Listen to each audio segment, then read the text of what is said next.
लोकसभा चुनाव 2024 के लिए पॉलिटिकल पार्टीज ने अपनी कमर कस ली है। एक तरफ मौजूदा एनडीए सरकार और पीएम मोदी हर राज्य, हर जिले, हर शहर और यहां तक कि हर बूथ को मजबूत कर देश में फिर से कमर खिलाना चाहते हैं, तो वहीं मोदी सरकार को खाड़ फेंकने के लिए विपक्षी दलों के गठबंधन इंडिया ने भी अपनी तैयारियों को तेज कर दिया है। सत्ता को चुनौती देने के लिए इंडिया गठबंधन अब मुंबई में अपनी रणनीति तैयार करने उतरेगा। मुंबई में होने जा रही गठबंधन की इस बैठक की कई अहम प्लानिंग को लेकर देखिए हमारी ये एक्सक्लूसिव रिपोर्ट।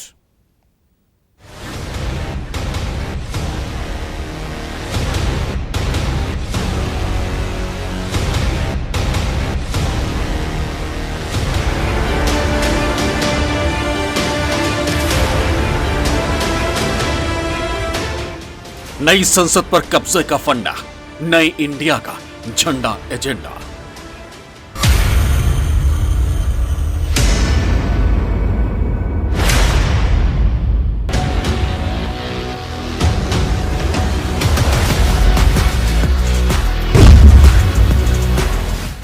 मुंबई से तय होगा दिल्ली का रास्ता, इंडिया से किनका जुड़ेगा वास्ता।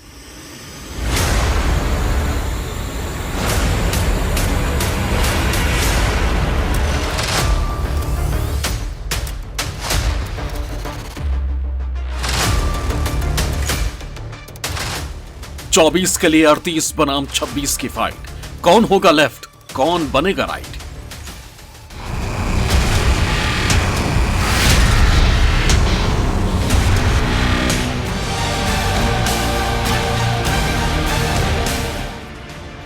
2024 को लोकसभा के रण में अभी कुछ महीनों की देरी भले ही हो, लेकिन एक तरफ जहां इंडिया अपने घटक दलों और मोदी नाम केवलम से 2024 की डगर का सफर तय करना चाहती है, तो वहीं दूसरी तरफ एनडीए के मंशा पर विपक्षी एकता स्पीड ब्रेकर लगाने की जुगत में लगी। मोदी सरकार को अगले साल चुनौती देने के लिए इंडिया यानी Indian national development inclusive alliance ने अपनी ताकत और अपनी चुनावी तैयारियों को धार देना शुरू कर दिया और इस बार नई नवेली इंडिया अलायंस मुंबई से सत्ता पक्ष को बड़ा चैलेंज देने की तैयारी कर रही है। मुंबई में होने जा रही इस बैठक से पहले बांद्रा और माहिम इलाकों में महाविकास की तरफ से बड़ा बैनर लगाया गया है, जिस पर लिखा है, जुड़ेगा भारत, जीतेगा इंडिया। मुंबई में विपक्षी दलों की तीसरी बैठक यानी इंडिया की तीसरी बैठक का आयोजन किया जाना है। यह बैठक 2 दिवसीय होगी जो 31 अगस्त से शुरू होगी। जैसे जैसे इस बैठक का दिन करीब आ रहा है, इसकी तैयारी जोर शोर से शुरू है और इसकी सरगर्मी भी मुंबई में देखी जा रही है। बैठक के चलते इसके पोस्टर जो हैं मुंबई के अलग अलग विभिन्न इलाकों में लगाए गए हैं। आप इस वक्त एक ऐसे ही पोस्टर की तस्वीरें देख रहे हैं जो मुंबई के एक मुख्य चौराहे पर लगाए गए हैं। इस पोस्टर का शीर्षक दिया गया है, जुड़ेगा भारत, जीतेगा इंडिया। पहली जो बैठक नीतीश कुमार के नेतृत्व में पटना में आयोजन किया गया था, जून महीने में इस बैठक का आयोजन किया गया था, जो कि पहली बैठक थी। दूसरी बैठक थी वो जुलाई महीने में इसका आयोजन किया गया था, मध्य जुलाई में, और कांग्रेस इसका नेतृत्व कर रही थी। और जो तीसरी बैठक है वो मुंबई में होने जा रही है। बीजेपी के नेतृत्व वाली एनडीए का मुकाबला करने के लिए देश के 26 विपक्षी दल साथ आए। विपक्षी गठबंधन की पहली बैठक 23 जून को पटना में हुई थी, जबकि दूसरी बैठक 17-18 जुलाई को बेंगलुरु में हुई थी। बेंगलुरु की बैठक में गठबंधन को इंडिया नाम दिया गया था। अब विपक्षी गठबंधन की तीसरी बैठक मुंबई में 31 अगस्त और 1 सितंबर को होनी है और मुंबई में होने जा रही विपक्षी गठबंधन की इस तीसरी बैठक में कई एजेंडों को फाइनल किए जाने की खबर है। मुंबई में 31 अगस्त से 1 सितंबर तक चलने वाली बैठक का एजेंडा लगभग तय हो गया। खबरों के मुताबिक इस बैठक में इंडिया गठबंधन के चेयरमैन के नाम पर चर्चा होगी। इसके अलावा बैठक में झंडा भी तय किया जा सकता है। इसी झंडे का इस्तेमाल गठबंधन की रैलियों में होगा। बैठक में अशोक चक्र को हटाकर तिरंगे को भी इंडिया गठबंधन का झंडा बनाए जाने का प्रस्ताव रखा जा सकता है। बताया जा रहा है कि गठबंधन ने देश भर में 450 लोकसभा सीटों की पहचान की है, जहां सिर्फ एक उम्मीदवार उतारा जाएगा। मुंबई की बैठक के बाद सितंबर से देश भर में गठबंधन की साझा रैलियां शुरू हो जाएंगी।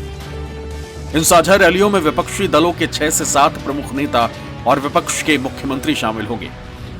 प्रस्ताव के मुताबिक गठबंधन का एक चेयरमैन होगा, इसमें एक चीफ कोऑर्डिनेटर होगा और इसके अलावा 4 से 5 क्षेत्रीय कोऑर्डिनेटर बनाए जाने का भी प्रस्ताव है।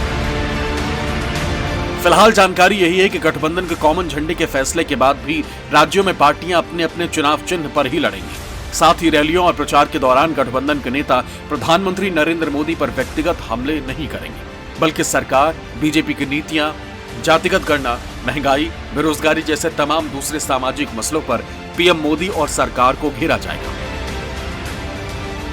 तो इंडिया का जो लोगो है, सिंबल है, वो बहुत ही प्रेरणादायी है भारतवासियों के लिए, और उसका अनावरण 31 अगस्त को शाम को 7 बजे होगा।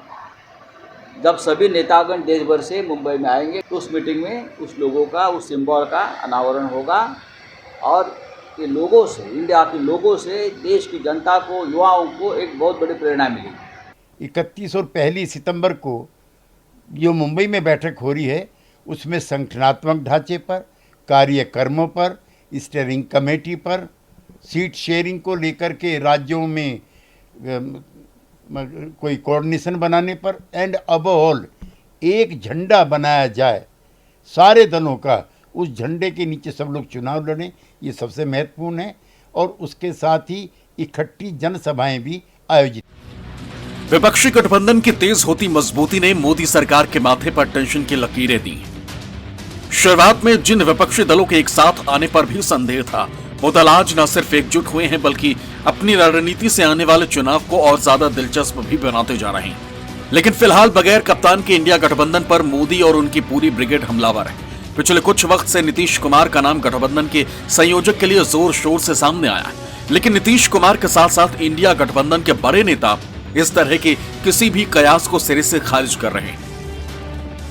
हमको कुछ नहीं बनना है, हम तो आपको बराबर कह रहे हैं, वो दूसरे लोगों को बनाया जाएगा, हमारी कोई इच्छा नहीं। हम तो सबको एकजुट करना चाहते हैं और सब मिल करके करें। हमको कुछ व्यक्तिगत नहीं चाहिए, हम तो सबके हित में चाहते हैं। इसलिए ये कभी मत सोचिए कि हम लोग कुछ चाहते हैं, वो सब बात नहीं। हम लोग तो सबको एकजुट कर रहे हैं। जो इन्होंने सो कॉल्ड गठबंधन बनाया है, उसमें न विचार है, न सोच है, न तो नेतृत्व के प्रति किसी तरह का कोई स्पष्टता है। और जैसे म्यूजिकल चेयर का खेल होता है ना, कि अब 1 दर्जन से ज़्यादा तो कैंडिडेट डिक्लेयर हो चुके हैं अब तक। अब आते आते देखिएगा क्या क्या होगा, और आखिर में क्या होने वाला है कि उनकी कुर्सी के टुकड़े हुए हजार, कोई इधर गिरी, कोई उधर गिरी, कोई उसका हत्था लेके घूमेगा, कोई उसका पैर लेके घूमेगा, कोई उसकी कुर्सी लेके घूमेगा, और उसके बाद जो है कहेंगे हम तो गए। हम लोगों का पूरी तरीके से यही कोशिश रहा कि सब लोगों को एक करके एक साथ बैठाया जाए, और हम लोगों ने सफलता पाई है। और आगे जो बैठक होगा, सब लोग अपनी बात को रखेंगे और निर्णय लेंगे। वो तो सभी लोगों का जो निर्णय होगा वही मान्य होगा ना। ये जो विपक्षी दलों का गठबंधन है, ये सिर्फ और सिर्फ एक व्यक्ति को हराने के लिए तैयार किया जा रहा गठबंधन है। ना इनकी नीति एक है, ना इनके सिद्धांत एक है। तो ऐसे में देश की जनता इस गठबंधन को स्वीकार करे, ऐसा होगा नहीं। तो ठीक ही कह रहे हैं मुख्यमंत्री जी कि उस गठबंधन में इनका कुछ बनने वाला नहीं है, और ना ही उस गठबंधन का कुछ बनने वाला है। मौजूदा मोदी सरकार के खिलाफ इंडिया अलायंस में 26 दलों की फौज इकट्ठा करके नीतीश कुमार ने बिखर रहे ऑपोजिशन को एकजुट करने का जो काम किया है, वो अब भी लगातार जारी है। नीतीश कुमार ने मुंबई में होने जा रही इंडिया गठबंधन की तीसरी बैठक में कुछ और राजनीतिक दलों के शामिल होने की संभावना जताई। आपको बता दें कि इंडिया गठबंधन में फिलहाल कांग्रेस, टीएमसी, शिवसेना उद्धव गुट, एनसीपी शरद पवार गुट, सीपीआई, सीपीआईएम, जदयू, डीएमके, आम आदमी Party, Jharkhand Mukti Morcha, RJD, Samajwadi Party, National Conference, PDP, RLD, CPI, Indian Union Muslim League, Kerala Congress, Manithaneya Makkal Katchi, MDMK, VCK, RSP, Kerala Congress, KMDK, AIFB और अपना दल कमेरावादी शामिल हैं। हालांकि नीतीश कुमार ने संभावित दलों के नाम का खुलासा नहीं किया, लेकिन नीतीश कुमार के चेहरे की चमक मुंबई में इंडिया गठबंधन के और मजबूत होने की ओर इशारा जरूर कर गई। अब जा ही रहे हैं, उस दिन और भी इसको कई जगह का फाइनलाइज कुछ और पार्टियां भी ज्वाइन कर रही हैं।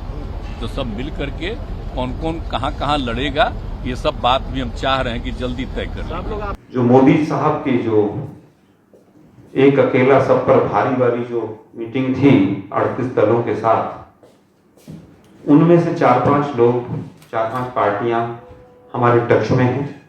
हो सकता है कि कुछ अभी ज्वाइन करें इंडिया को, कुछ बाद में इंडिया को ज्वाइन करें। खबर तो यहां तक कि उत्तर प्रदेश में बहुजन समाज पार्टी को भी इंडिया गठबंधन में लाने की कोशिश हो रही है। इसके लिए बीएसपी प्रमुख मायावती से संपर्क भी साधा गया है। सूत्रों के मुताबिक मायावती उत्तर प्रदेश में अपने खिसकते जनाधार को गठबंधन के सहारे संभालना चाहती। चर्चा है कि मायावती ने इंडिया में शामिल होने की शर्त रखी है। मायावती यूपी की कुल 80 सीटों में से 45 पर चुनाव लड़ना चाहती है। पिछले लोकसभा चुनाव में बहुजन समाज पार्टी ने समाजवादी पार्टी से गठबंधन किया था। 2019 लोकसभा चुनाव में बीएसपी को कुल 10 सीटें मिली थी। समाजवादी पार्टी को गठबंधन के बावजूद 5 सीटों से संतोष करना पड़ा था।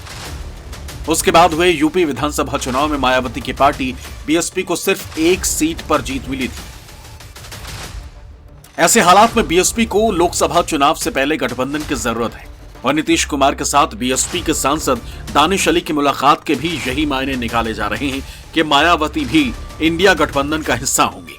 हालांकि मायावती आधिकारिक तौर से गठबंधन से इनकार करती रही हैं और बीएसपी सांसद दानिश अली भी इस तरह की किसी भी गठजोड़ से इनकार कर रहे हैं। देखिए, बीजेपी को हराया जा सके इसमें कहीं कोई भी वो नहीं है। उसके लिए सभी विपक्ष के राजनीतिक दल अपनी अपनी रणनीति बना रहे हैं। लेकिन जहां तक मेरा बिहार के मुख्यमंत्री आदरणीय नीतीश कुमार जी से मुलाकात का सवाल है, उसमें आप ज़्यादा मायने मत निकालिए। मैं एक संसदीय बैठक के लिए पटना में गया था, वहाँ उनसे मुलाकात हुई, बातचीत हुई, घंटा भर बैठे हम लोग। लोगों को एक मतलब, क्योंकि पुराने जनता परिवार के हम लोग हैं, तो जाहिर सी बात है जहाँ भी लोग हैं वो उनसे एक राब्ता रहता है। जानकारी के मुताबिक इंडिया गठबंधन का टारगेट सबसे पहले उन राज्यों में सीटवार चर्चा करने की है जहां इंडिया में शामिल दल पहले से गठबंधन में है। इंडिया गठबंधन का फॉर्मूला है कि सबसे पहले 31 राज्यों की 400 सीटों पर चर्चा को अंजाम दिया जाएगा। उसके बाद यूपी, पश्चिम बंगाल, पंजाब, दिल्ली और जम्मू कश्मीर पर चर्चा होगी। खबरों के मुताबिक पटना और बेंगलुरु की बैठक में ममता बनर्जी के सकारात्मक रुख से गठबंधन की उम्मीद बढ़ी, लेकिन गठबंधन को वाम दलों से कुछ मुश्किलें हो सकती हैं। वहीं दिल्ली और पंजाब में प्रदेश कांग्रेस आम आदमी पार्टी के साथ गठबंधन के खिलाफ। इन राज्यों में प्रदेश कांग्रेस नेताओं से चर्चा के बाद ही कोई अंतिम फैसला लिया जाएगा। इन आंकड़ों, दावों और तैयारियों को देखने के बाद एक बात तो साफ है कि मोदी नाम केवलम के आगे इंडिया नाम के साथ मैदान में उतरना भी विपक्ष के लिए इतना आसान नहीं, क्योंकि इस बार मुश्किलें बाहर से नहीं, खुद उसके अंदर से। और अंदर के तूफान को गठबंधन नहीं संभाल पाया तो 2024 उसके लिए सिर्फ सपना बनकर रह जाएगा।